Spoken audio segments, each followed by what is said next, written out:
The afternoon sun filtered through the glass windows of Bella's patisserie, painting golden stripes across the marble floor. Customers moved in slow rhythm, selecting pastries, sipping cappuccinos, chatting about nothing important. Everything felt ordinary, safe, predictable. Then the door opened. A woman stepped inside, her clothes faded and patched in places that suggested careful mending rather than careless wear. She held the hand of a small girl, maybe 6 years old, whose jacket sleeves stopped 3 inches short of her wrists. The girl's sneakers were held together with duct tape, and her hair was pulled back with a rubber band instead of a ribbon. But her eyes were bright and hopeful.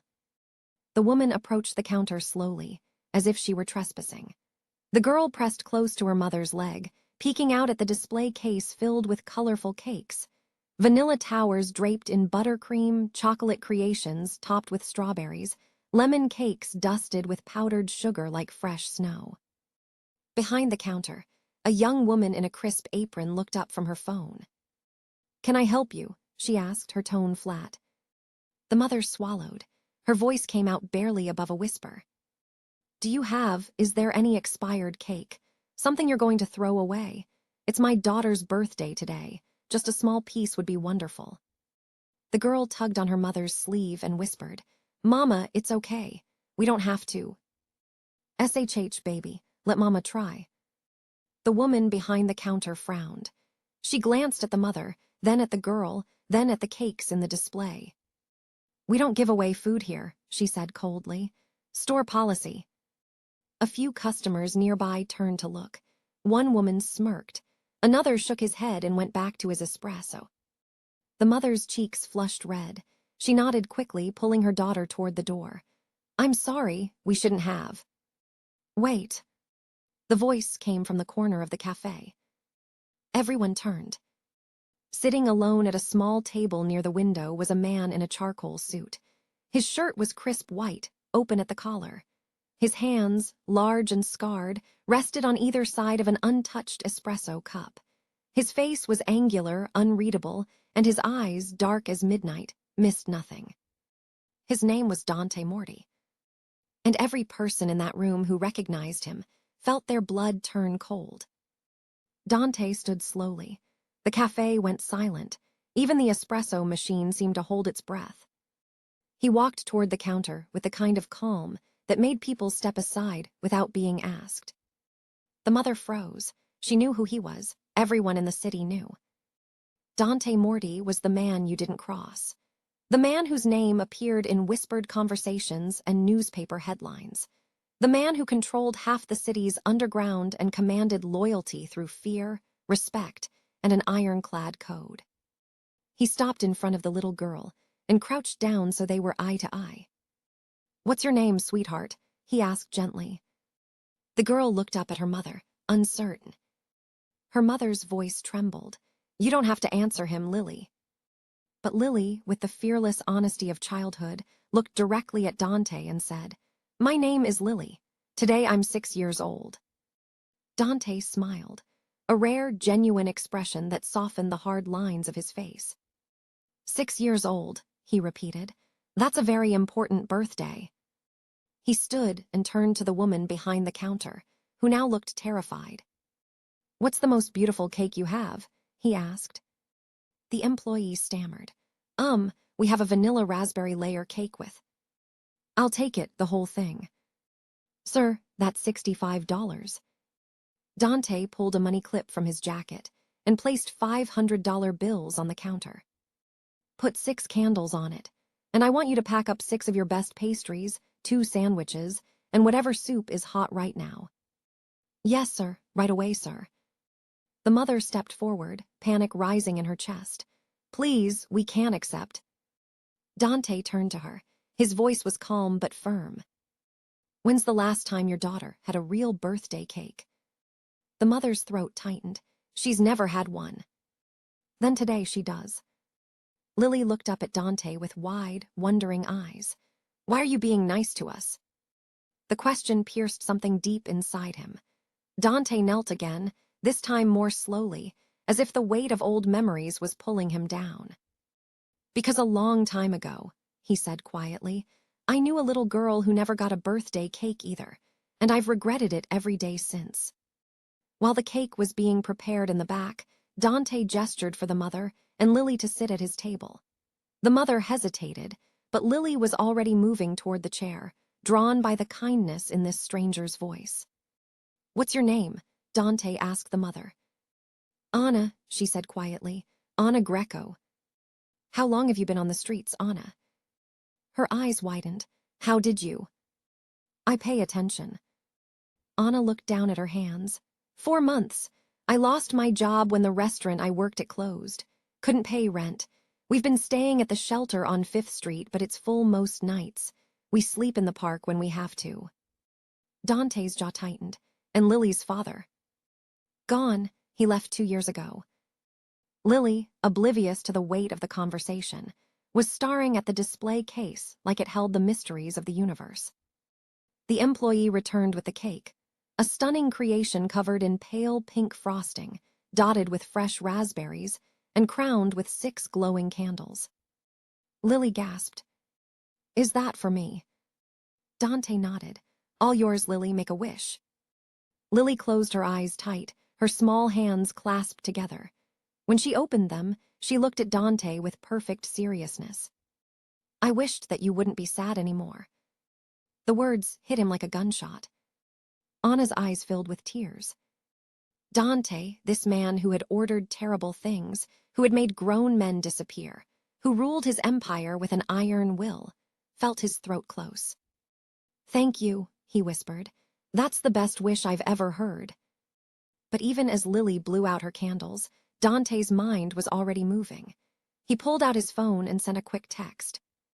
To Luca, bring the car to Bella's. I need a favor. Now. Anna noticed. What are you doing? Dante met her eyes. Giving you a second chance. 20 minutes later, a black SUV pulled up outside the cafe. A man in a dark jacket stepped out and waited by the door. Dante stood. Anna, I want you and Lily to come with me. Anna's heart pounded. Where? I own a building 6 blocks from here. It has apartments. One of them is empty. 2 bedrooms, fully furnished. I want you to stay there. Anna shook her head, disbelief and fear warring in her chest. Why would you do that? You don't even know us. I know enough. What do you want in return? Dante's expression was steady, honest. Nothing. I want to help you because I couldn't help someone else a long time ago. Let me do this, Anna, please. Lily tugged on her mother's hand. Mama, can we go see the apartment? Anna looked at her daughter's hopeful face, then at Dante's scarred hands and unreadable eyes. She thought about the cold nights in the park, the fear every time Lily coughed, the shame of begging for expired cake. Okay, she whispered, we'll go. The building was older but well-maintained, with window boxes full of geraniums and a clean lobby. Dante led them to the 3rd floor and unlocked apartment 9. Inside, sunlight poured through tall windows. The furniture was simple but comfortable. The kitchen was stocked with dishes, pots, and food. Lily's bedroom had a bed with a quilt covered in stars, a small bookshelf, and a desk. Anna walked through the rooms in stunned silence. This is too much, she said. It's exactly enough, Dante replied. The rent is paid for a year, utilities too. There's a school 2 blocks away. I'll make sure Lily gets enrolled. Anna's voice broke. I don't understand. Why us? Dante looked out the window, his face shadowed. I had a younger sister once. Her name was Giulia. She was a single mother just like you. She worked herself to death trying to provide for her daughter, my niece, Sophia. Giulia died in a factory accident when Sophia was 5. I was already deep in my business by then. I couldn't take Sophia in. She went into foster care and I lost track of her. His voice grew rough. I've spent 15 years looking for her. Hearing investigators, checking records, following dead ends, I never found her. And every day I live with the guilt that I failed them both. Anna's eyes filled with tears. You and Lily, Dante continued, you reminded me of them. And I realized I can't bring Giulia back. I can't undo my mistakes. But I can make sure you and Lily don't end up like them. Lily appeared in the doorway of her new room. clutching a stuffed bear she'd found on the bed. "Mr. Dante," she said shyly, "thank you for my birthday." Dante knelt down and smiled. "You're very welcome, Lily." But his phone buzzed. He glanced at the screen, and his expression changed. The text was from his head of security, Marco. "Boss, we've got a problem. Enzo Calvetti knows about the woman and the kid. He's asking questions." Dante's blood went cold. Enzo Calvetti was his oldest rival, ruthless, calculating, a man who saw weakness as opportunity and kindness as a weapon to be exploited. Dante stepped into the hallway and called Marco immediately. "How does he know?" "One of his guys was in the cafe, saw the whole thing. Enzo thinks you're going soft. He's planning something." "Double security on this building. I want eyes on every entrance, and find out where Enzo is. Now." "Already on it." Dante ended the call and stood there for a moment, his mind racing. He had wanted to protect Anna and Lily. Instead, he'd put them directly in Enzo's crosshairs. When he returned to the apartment, Anna was watching him carefully. "Something's wrong," she said. Dante didn't lie. "There are people in my world who won't like that I'm helping you, people who might try to use you to get to me." Anna's face went pale. "We should leave." "No, leaving won't keep you safe. Staying close to me will." "How can you be sure?" "Because I won't let anything happen to you." The certainty in his voice was absolute. But Anna wasn't a fool. She'd survived 4 months on the streets by being smart, cautious, and alert. "If we're in danger because of you," she said quietly, "then you need to teach me how to protect my daughter." Dante studied her for a long moment. Then he nodded. "All right, I will." 3 floors below, a man in a gray hoodie stood across the street, watching the building. He pulled out his phone and took a photo of the entrance, then sent it to Enzo Calvetti. Confirmed, Morty moved them into the Oak Street building, 3rd floor. Enzo sat in his office across town, studying the message. For years, he had been trying to find a crack in Dante Morty's armor. Dante was too careful, too disciplined, too feared. But now, finally, there was an opening. A woman, a child, people Dante cared about. Enzo smiled. "Get a team together," he told his lieutenant Victor. "I want them taken, quietly, no bloodshed unless necessary." "What's the play?" "We hold them, use them as leverage. Dante will do anything to keep them safe, including stepping aside and giving me his territory." Victor hesitated. "Boss, Morty's not going to just roll over." Enzo's smile widened. "That's what makes it fun." Back in the apartment, Dante was teaching Anna the basics. He showed her how to lock and barricade doors, how to recognize surveillance, how to move quickly and quietly. He gave her a burner phone with only one number programmed in his. "If anything feels wrong," he said, "you call me, immediately, don't wait, don't second guess." Anna nodded, absorbing everything. Lily watched from the couch, her birthday cake half-eaten on the coffee table. "Is someone bad coming?" she asked. Dante crouched beside her. "I'm going to make sure no one hurts you, Lily. That's a promise." "Do you promise, like with your pinky?" Dante held out his pinky. Lily wrapped hers around it. Promise, he said. That night, Dante stationed 4 men around the building, 2 in the lobby, 2 outside. He stayed in the apartment with Anna and Lily, sleeping on the couch with his phone in one hand and a gun in the other. Anna lay awake in the 2nd bedroom, staring at the ceiling. For the first time in months, they had a roof over their heads, food in the fridge, safety. But she couldn't shake the feeling that the cost of that safety was higher than she'd realized. It happened at 2:47 a.m. The first sign was the sound of footsteps in the hallway, too many, too fast. Dante was on his feet instantly. "Anna," he hissed, "get Lily, bathroom now." Anna didn't hesitate. She scooped Lily out of bed and carried her into the bathroom, locking the door behind them. Dante moved to the front door, just as it exploded inward. 4 men stormed in, armed and masked. Dante didn't flinch. He raised his weapon and fired twice. 2 men went down. The other 2 rushed him. What followed was brutal and efficient. Dante fought like a man who'd spent his life in violence, fast, precise, unforgiving. He disarmed one attacker, using the man's own knife against him. The second man managed to land a punch that split Dante's lip, but Dante responded with a strike that sent the man crashing into the wall, unconscious. Silence fell. Dante stood in the center of the wrecked living room, breathing hard, blood on his knuckles. He moved to the bathroom door and knocked gently. "Anna, it's me, it's over." The door opened slowly. Anna stared at the bodies on the floor, at the destroyed furniture, at Dante's split lip and wild eyes.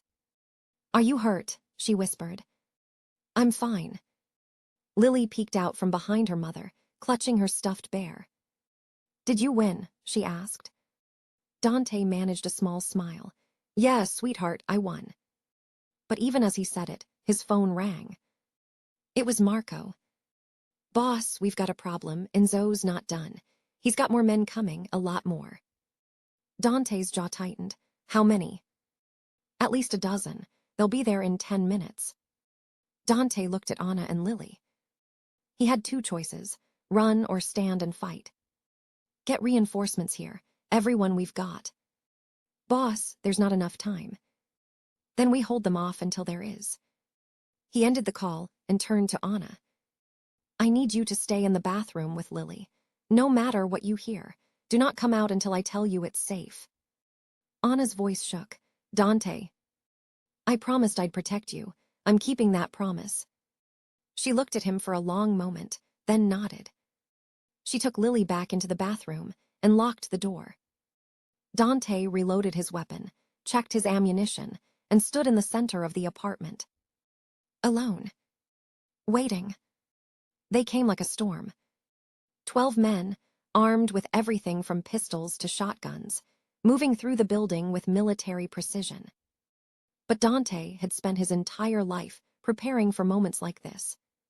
He'd barricaded the door, positioned furniture as cover, and turned off all the lights. When they breached the door, he was ready. The fight was chaos. Gunfire shattered windows. Furniture exploded into splinters. Men shouted, fell, and fired blindly into the darkness. Dante moved like a ghost, silent, lethal, unstoppable. He took down 3 men in the first 30 seconds. 2 more in the hallway. But there were too many. A bullet grazed his shoulder. Another shattered the wall beside his head. He was outnumbered, outgunned, and running out of time. Then sirens. Not police sirens. The roar of engines. Dante's reinforcements had arrived. His men stormed the building, and within minutes the tide turned. Enzo's men retreated, dragging their wounded with them. When the smoke cleared, Dante stood alone in the ruined apartment, breathing hard, blood dripping from his shoulder. Marco appeared in the doorway. "Boss, you okay?" Dante nodded. "Where's Enzo?" "Gone, but we'll find him." Dante moved to the bathroom door and knocked. "Anna, it's safe now." The door opened. Anna stepped out, Lily in her arms. She looked at Dante, bloodied, battered, but still standing, and something broke inside her. "You kept your promise," she whispered. "I always will." Enzo Calvetti was found 3 days later, hiding in a warehouse on the outskirts of the city. He didn't resist. Dante stood in front of him, his expression cold. "You threatened a 6-year-old girl," Dante said quietly. Enzo sneered. "You've gone soft, Morty, caring about some homeless kid." Dante's fist connected with Enzo's jaw, and the man crumpled. "I'm done with you," Dante said. He turned and walked away. Enzo was arrested 2 hours later on unrelated charges that Dante had carefully arranged. He'd spend the next 20 years in prison. Anna stood in the kitchen of apartment 9, stirring a pot of soup while Lily sat at the table doing her homework. Lily was thriving. She'd started school, made friends, and had begun to laugh again, a sound Anna thought she'd lost forever. There was a knock at the door. Anna opened it to find Dante standing there, holding a small bakery box. "I brought cupcakes," he said. Lily jumped up from the table. "Mr. Dante." She hugged him tightly. Dante smiled, a real, genuine smile that had become more common in recent months. Anna watched them, and for the first time in years, she felt something she'd almost forgotten. "Hope, stay for dinner?" she asked. Dante nodded. "I'd like that." As they sat around the table that evening, eating soup, sharing cupcakes, and talking about Lily's school day, Dante realized something. He had spent 15 years searching for his lost niece, trying to undo a mistake he couldn't fix. But maybe redemption didn't come from erasing the past. Maybe it came from choosing to do better in the present. And maybe, just maybe, family wasn't only about blood. It was about the people you chose to protect. The people you chose to love. If you enjoyed this story, don't forget to like, subscribe, and comment below where you're watching from. Stories like these remind us that even in the darkest places, a single act of kindness can change everything.